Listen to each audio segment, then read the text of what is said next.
all, Double 1/8 at Shadow here. So let's go ahead and get straight into today's market watch. And we're going to be starting with an SP that we'll get to see some more play come new DivineZ 7. So we have the Shadow Army token that only got an SP in set 4, which is a full art token. And currently there's only one listing on this card for $75. Although there are 3 copies on it. When it comes to the history on this one, we haven't seen any sales of it for a while, but we haven't really seen any sales that have crossed the $50 mark in the last 3 months. Though it looks like for those who had 5 copies recently, they all just got bought at a high of 43. Ultimately, you can play 5 Shadow Army tokens overall when it comes to standard. And if you're... The thing is, this is the high rarity in terms of actually having a Shadow Army token, but if you prefer the butterfly look for it, which is going to be coming in DivineZ 7, at least that'll be a whole lot easier to pick up. For those of you who play Avangarda and who are looking forward to new support for it, keep in mind there's also Blue Deathster Hanada Halfway from set 10. This one hasn't really been seeing any buyouts, but it's a triple rare just to keep your eye on. It's both a countercharger and a draw. And so this card is currently less than $2 to pick up with 14 listings for its triple rare. If you want the double FR, 6 listings on that one and it's $28 at the minimum, which is currently higher than its market price of almost $22. For those of you who saw the announcement for Overlords a while back, which I talked about on a previous market watch, Halbei also got bought out on this news, which is one of Dragonic Overlord's biggest support cards. There's only one listing on the market between the original and its reprint. That reprint now has a lowest of $70, while the market prices are ranging from about $25 all the way to $35. The FFR is on the market too, but there's only one listing for $120, and the market price for that one is $80. Overlord's always a fan favorite. I didn't go through this one last time, given that I already went through Overlord and Burning Horn, and I obviously don't want to be going through literally everything for each support card. But Halbei is something, if you're an Overlord player, this is something that you're always going to want to have. There was an announcement for the Michiru and the... what was her name? Urara, I think? Basically, the Leonorn and the Drajeweled Master Deck sets in Japan have had their lists announced, as well as the exclusive cards that are available in both. Both of them have an exclusive Regulus piece, which for Leonorn, it's a Guardian-based Blitz order. And the one from Michiru's deck for Drajeweled is very similar to how Rezail works, where it can call up to 2 units, and it can also soul charge itself if you only call 1. But because it's an order that can call units, it immediately made me think of the Order Cyclers from set 11. So while they've already been going back up in value, in particular for Dragon Empire and for Cater Sanctuary, like Drag Raider Latifa right now has 7 listings on the market for its triple rare and is $24 at the base to pick up. Historically, we saw a bit of a drop-off on how many have been selling the last few days, but at the beginning of March, there were a lot that sold in the $12 range. But it has sold as high as $23 recently. And now that we have this announcement for this new order that we should be getting in the Master Deck set as well, these could see a bump in value in decks that end up utilizing it. For Dragonic Kaiser Vermilion, there's also Dragonic Death Scythe, which I don't feel is a very common tech to play in the deck now, but it's still one of those double rares that has a decent amount of value. It's $3 at its base with 13 listings on the market. It sells sporadically, and it does sell for around $2 at the very least. But we have seen a few $3 or higher sales on this card. And ultimately, it's basically a $3 plus card if you want to pick it up right now. Drag Resonance, which is a common from DivineZ 2. This one is also something that is considerable for Overlord players. Even though the new Overlord support card is an order, it can be utilized from the drop, not played, so you can still play this in tandem with it. So, because it's from DivineZ 2, even though it's a common, it's more short printed in comparison to a lot of other commons, so it's one you'll definitely want to have a playset of sooner than later. 9 listings on this one. It hasn't sold recently? Really? Yeah, I didn't believe that even for a second. So there have been sales of this one, and they have been moving for around 40 to 50 cents. In terms of availability, they're consolidated around 50 cents, but some of them have higher shipping tags associated with them too. But again, another one that you'll want to have 4 of just in case, but I don't anticipate you'll end up playing 4 of these if you're playing it in a deck with orders anyway. With Bladmire going to get its support announced over this next episode, just a little talk on some of the cards for Dark States. So, direct Bladmire support-wise, you have Evoke Alchemist, which is now a $15 card across the board at bare minimum. The Silver Rare and the Double Rare both have base listings at $15, while the Frame Rare currently has a single listing at $20. But all of them have less than 5 listings overall, so if you were intending to pick up Evoke Alchemist, I mean, the high rarity is not too far away from the Double Rare. It all depends on what Bladmire becomes, so we'll see what happens. And if Bladmire does end up seeing some additional play, well, given that it's an inherent big power unit with an extra crit, we might see some surgeons on the counter heals that basically get a good surge of value if you are dealing with a 2 crit or greater unit. So, as an example, you have the one for Dark States, Brilliant Floral Euania, which has a few different versions available, but the reprint that's most recent from Festival 2024 is currently available for, let's see, low sales on this were 40 cents. It goes up to $1, and its market price is currently about 60 cents. Lots of copies of this one are mostly around $1, but there are a fair amount of them that you can pick up for underneath that price right now. Another card that's a little bit short on listings is a set 4 grade 2 for Dark States, Cutting Sword Dance Kigra. So this was pretty big in Barrow Magnus back when set 4 first came out.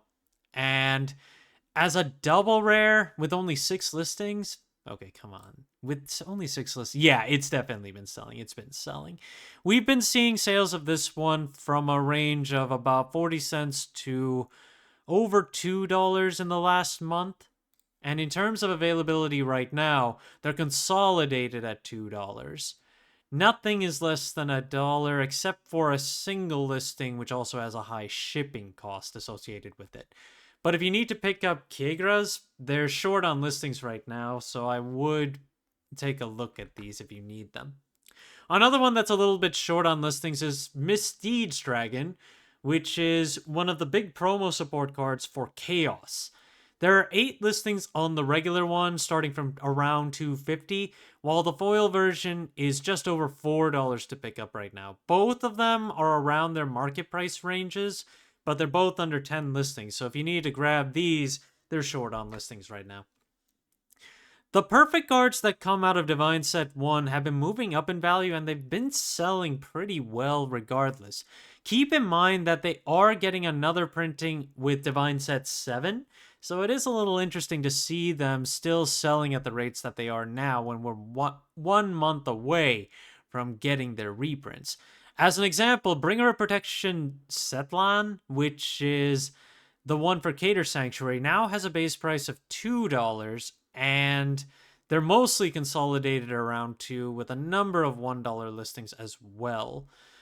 But in terms of their actual sales, we have been seeing a lot of them sell for $2 at this point. Yeah, eventually it should go back down, but until we actually get the printing of DivineZ 7 next month, this could still keep happening. A new card that came from DivineZ 6, Deadly Ice Fishing, is short on its frame rare right now. It has 4 listings and is around $1 to pick up, but the regular rare is less than 10 cents for its lowest listing and has 39 listings overall. But don't get me wrong, this is actually a pretty good set order that can generically be played in Brandgate. Of course, because it's generic, it might get favored by other decks, or other decks may favor their own set orders, depending. After all, orders can only be played once a turn, so this would only really get played more in decks that don't play set orders as much.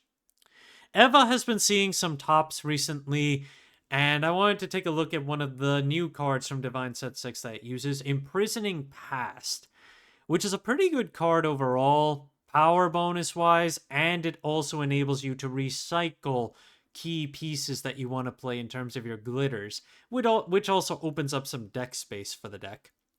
It's pretty easy to pick up too. It's less than $1 for its double rare, and between the frame rare and the silver rare, everything is under $5 for their lowest listings right now.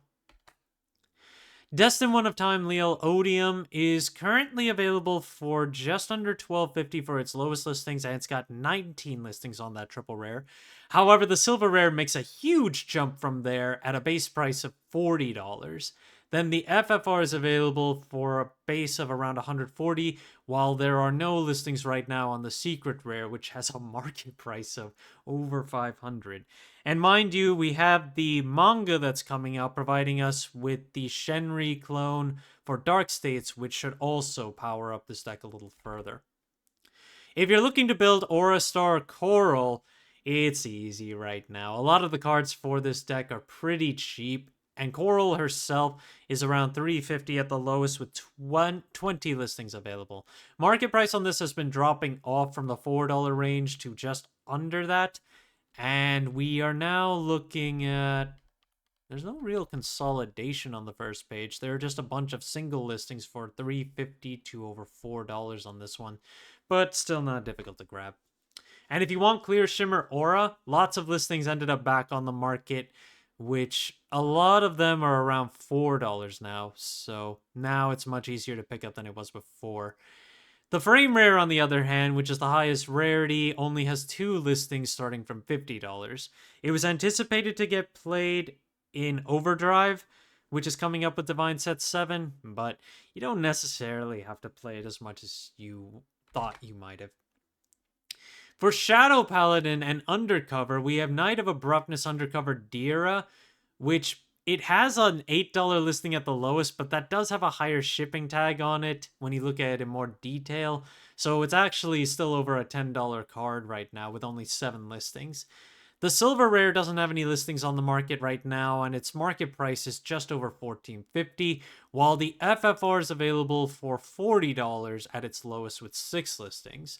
Given that it works with Shadow Paladin and Undercover, honestly, the price of the FFR is not too bad, in my opinion. There's also Monitored Triest, which is an undercover support card in order that I believe you will have to use in the deck. It's easy to pick up for its rare, though. This is DivineZ 3, which was pretty well printed. Less than 25 cents on its market price overall, while the frame rare has 20 listings on the market and it's base $2.50. And then you also have Skull Witch Namain, which at this point, this card has not been moving around too much, but it also does not have that many listings on the market. It's $13 at its base right now with a market price of around $12.50. The market price has been climbing, but the sales have not been too heavy. And overall, there's no real consolidation until we get back to $30 on this card. Otherwise, there are a decent amount to pick up as far as single listings go. There's also Illusory Lantern Demonic Lady Folklore, which is a support card for Dark States, which utilizes energy as opposed to anything else. It's available for around $10 between its triple rare and its silver rare, so the silver rare is actually looking like the better one to pick up at this point, while the FFR is available for as low as $30. Talking a little bit about Bang Dream high rarities, which also come from DivineZ 3, if you are looking to pick up stuff for that, the perfect card for Bang Dream Irreplaceable Memories is $15 at its lowest right now.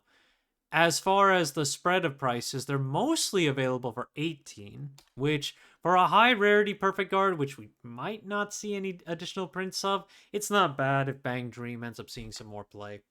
And then there's also Harukage, which this one also has a foil version as well.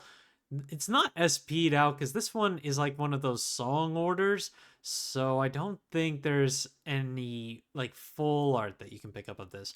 But it's 1250 at its lowest, and in terms of the overall spread of pricing, it's consolidated more around $24, but there are a number of them that are under 20 at this point. And that'll wrap it up for today. Thank you guys for watching. If you liked the video, please like and subscribe if you haven't already, and I will see you guys later.